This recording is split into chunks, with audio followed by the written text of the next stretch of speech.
So, London, you mentioned about how all the 7 current campuses that we have sync up together for point to point. Can someone explain a little bit more about what that is and what that looks like? It really is one of the most powerful parts of our worship experience. I believe we try to create the best experience that we can leading up to this moment where one worship leader at our broadcast campus can lead our entire church. So it's a way for 7 different locations to join together to do the same song at the very same time. It's just extremely unifying for our church. Kind of a little bit of behind the scenes of how it works. I create the click tracks or the loop tracks that we play with each weekend. At our broadcast campus, our drummer will fire a click that's then broadcast to all of our locations. And we have, live bands at every location. We also have live worship leaders as well. But in this point-to-point moment, the worship leader at our broadcast campus would lead our entire church with live bands playing at every campus. So it gets really, really technical. One thing that really helps is we have a musical director, an MD, that's at our broadcast campus as well, that is only heard in the bands and the worship leaders' in-ear monitors, so he can lead our church. So if we go through this song and we land it and we're celebrating at the end, and pastor comes up on stage and wants to take this song into another moment, he can have that freedom, and that MD can then lead us wherever pastor is going. So his job is to follow where pastor's going.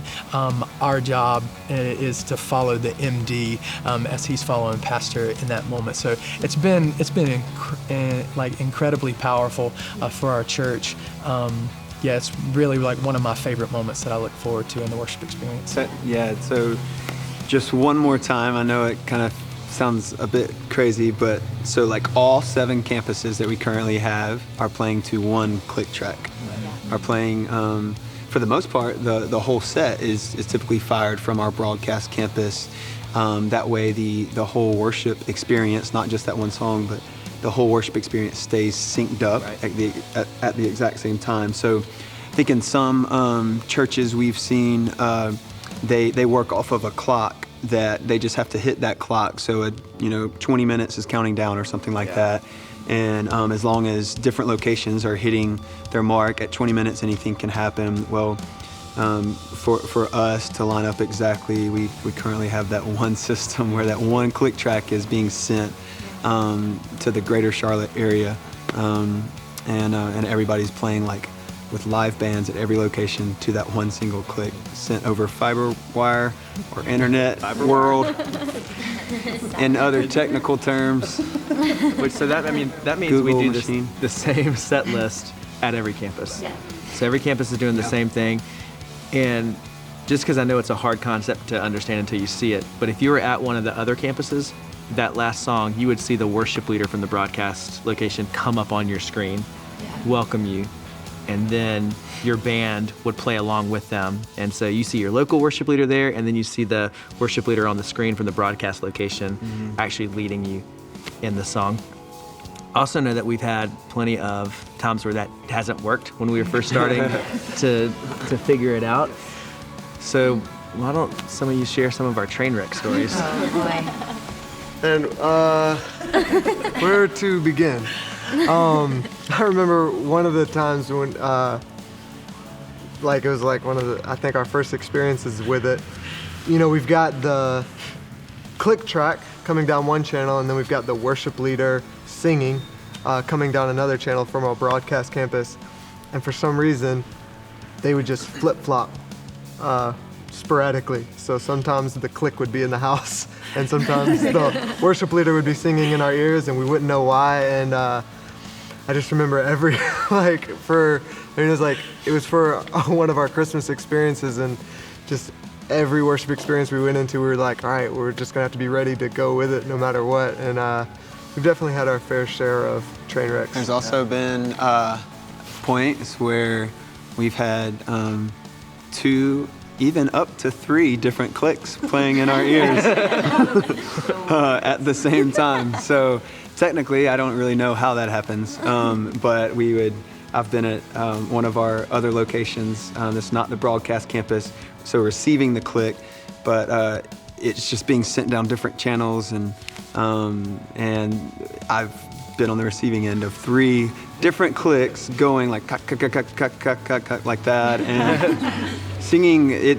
We've also had those times where like we've heard someone from another campus singing in our ears, but they may be singing in a different key altogether. That's actually probably the biggest train wreck that I've experienced yet was actually Mac's fault. Well, that was my fault. Well, not your fault. Sorry. So Mac was singing or leading from the broadcast campus, and I was at one of the other campuses, and like Wade said earlier, we do the exact same songs all at the same time. So I had his vocal in my ear, but I only needed it in my ear for the point-to-point song. But somehow it got put in my ear for the very first song of the worship set, which were in completely different keys. And he was like delayed by several words.